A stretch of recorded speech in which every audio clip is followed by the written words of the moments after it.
r/NoSleep. Posted by Becarooni. Don't go into the forest after sundown.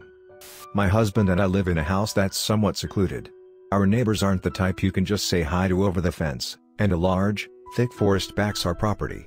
For the past year that we have lived here, I have gone on a run along the forest path almost every morning. My husband likes to sleep in, whereas I've always enjoyed my early rises. Last week, we went to a friend's birthday party and were out late. I ended up sleeping in and missing my morning run. I had a few chores to do, and by the time 5 p.m. rolled around, I decided I wasn't going to miss my run that day. I stepped out onto the back porch and took a deep breath as the sun was beginning to set on the horizon. My husband stepped out and gave me a lazy smile before he kissed me on the cheek. I told him I'd be back before it was dark and headed off. It started off like any other run. I take the same path each day. It's a little overgrown but still obvious enough and easy to follow. I was only about 10 minutes in and I started to notice something. It was quiet. Eerily quiet. Normally I can hear birds, leaves in the breeze, and bugs chirping. But it was just complete silence apart from my own breathing and heart beating in my chest. I found it creepy, but shrugged it off as something to do with the timing of the day. The next strange thing happened only a few minutes later. There's a part of the path that wraps around this massive gum tree, the type that you can't see around when you stand in front of it. Well, I reached that part of the path and it was gone. Completely gone. Not like someone chopped it down and there was a stump or a hole in the ground left. It was like the tree never existed in the first place. There was grass and fallen leaves in its place. It looked like any other part of the forest floor, untouched for years. I was starting to get a bit freaked out. I run this path every day. I know this tree is meant to be here. I remember the first time I saw it, I was in awe at the size. I made my husband come for a walk with me the next day so I could show him too, and he was also impressed by the sheer scale of it. It didn't make any sense that it had quite literally vanished. Even if someone was going to chop it down, I wondered if it was even possible to do it in such a short amount of time. I only just saw it the day before on my usual morning run. The practical, logistic part of my mind came to the conclusion it must have been chopped down. I decided I would wait to talk to my husband about it when I got back and maybe even bring him with me to have a look the next day. Maybe he would have an obvious answer that I was missing. Perhaps I could contact the council and ask them about it. I shook it off and continued along the path. As I continued running, I started to get this off feeling in my stomach. Something just didn't feel right, but I didn't know what it was. After a while, I noticed that the sun was setting fast. I was losing light quickly, which didn't make any sense. I only left at 5 p.m. The sun wasn't due to set until almost 7 and I had only been gone about 20 minutes. I looked at my watch and sure enough, 5:23 p.m. I checked my phone and it said the same. Just to be sure, I opened up the weather app and checked the sunset, 6:46 p.m. I was standing in almost darkness staring at my phone in total confusion. I had no idea what was going on and it was scaring the crap out of me. I knew the trees would make it dimmer than out in the open, but this was different. I decided enough was enough and I was just going to cut my run short and head home. I turned around and began running back the way I came. After about another 10 minutes of running, I was stopped in my tracks and I felt my heart almost stop.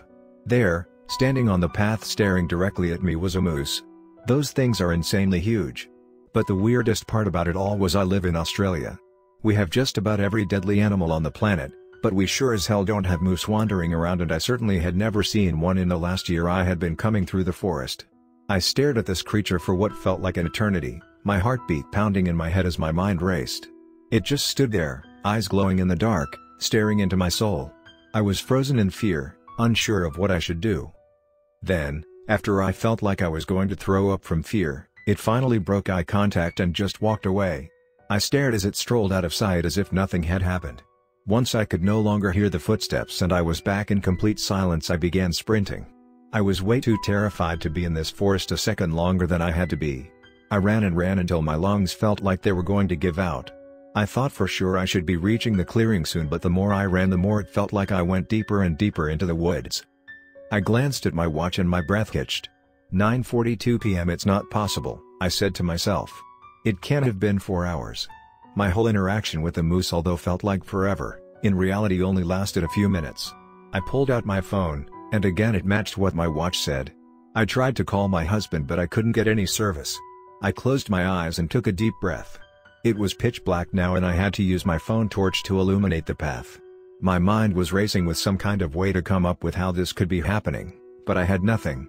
I decided all I could do was keep following the path and hope that soon enough I would come out and be home.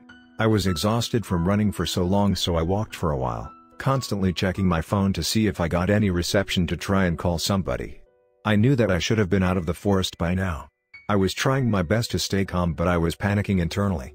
Suddenly I froze with fear when I heard a deafening, guttural scream in the distance. I had never felt so sick in the stomach. My heart was pounding in my chest and I felt like I was about to pass out. It was unlike anything I had ever heard. It didn't sound human, but I couldn't think of any kind of animal that makes that noise either. I turned the flash off my phone. For some reason, standing in complete darkness felt safer to me at that moment. I didn't dare move as I intently listened for any more noise. Not a sound, not even a cricket or a breeze. The scream came from behind, and so I decided all I could do was keep moving and hopefully get further away. I'd heard online that mountain lions make terrifying screaming noises, but again, to the best of my knowledge, there are none in Australia and certainly not in my area. Either way, I was not interested in finding out, so I picked up my pace as I continued down the never-ending path. Then, I heard it again.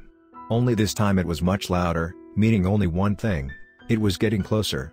I broke into a full sprint, the adrenaline burst giving me the extra energy I didn't know I had. I ran for as long as I physically could before I had to slow down to catch my breath. I glanced at my watch again. 1:05 a.m. I let out a short laugh in disbelief. I closed my eyes and rubbed my temples as I took a few deep breaths. I was too afraid to stay still, so I began walking again. The forest felt never-ending. There was no sign of a clearing or anything that looked familiar. No matter how much I moved, I just seemed to go deeper and deeper into the thick woods. I no longer even had a path. I was stepping over branches and bushes, trying my best not to trip. I was watching the ground for so long I forgot to look ahead of me, and when I did, that was when I saw him. Or rather, it. Standing just a few meters from me, I could make out the figure of a pale person with their back facing me. I should have been thrilled to see another person, but for some reason their presence irked me, and right before I was about to blurt out something, I stopped myself. It was hard to make out many details in the dark. My eyes had somewhat adjusted, but from what I could see, he was just standing there, facing the other way, seemingly doing nothing. He looked bald, and I struggled to make out any clothes on his body. As I was studying him, that's when it happened. His head slowly turned until it was facing me. My breathing stopped when I saw its face. Instead of human eyes, it had two large black circles that looked like mini abysses. It had no nose and a mouth that matched its empty eyes. When I didn't think it could get more terrifying, the creature slowly began to stand, and I realized it was actually squatting initially. I watched in frozen terror as the creature's long, skinny legs came into view, right as it dropped its freakishly long, skinny arms at the same time. It must have been more than 10 feet tall. Once the creature had fully stood up, it turned towards me. I was too scared to move, to think, to breathe. All I could do was watch. It stared at me for a moment before dropping its jaw to let out the most unearthly, thunderous roar you could imagine. This was enough to snap me out of my frozen state of terror. I turned on my heel and sprinted in the opposite direction of the creature.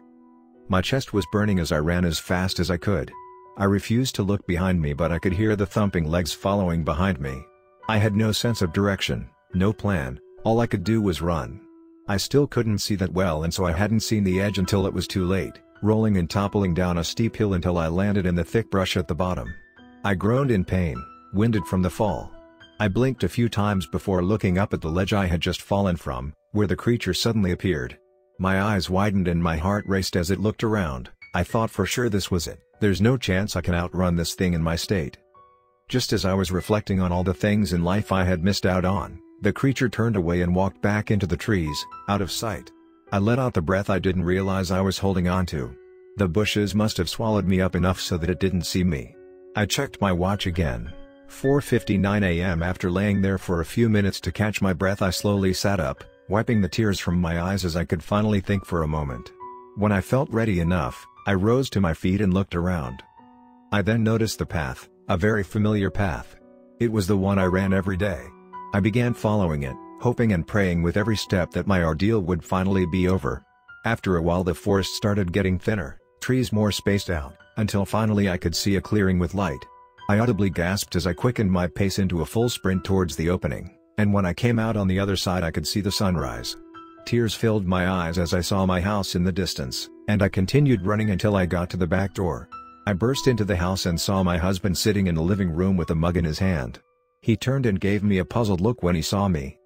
"You alright?" he asked. I stared at him in disbelief. Why was he not more concerned? Why hadn't he been out looking for me? "Are you joking? I've been gone all night. I got lost and so many crazy things happened, the time went all weird and..." "All night? What are you talking about? You were gone for like 20 minutes. He responded, totally bewildered by my shouting. "But the sun is rising, I just saw it when I was coming back," I gasped, still trying to catch my breath. "No, that's the sunset." He rose and came over to me, concern on his face. He pulled out his phone and pointed at the lock screen. "Look, 5:24 p.m. You were gone for less than half an hour."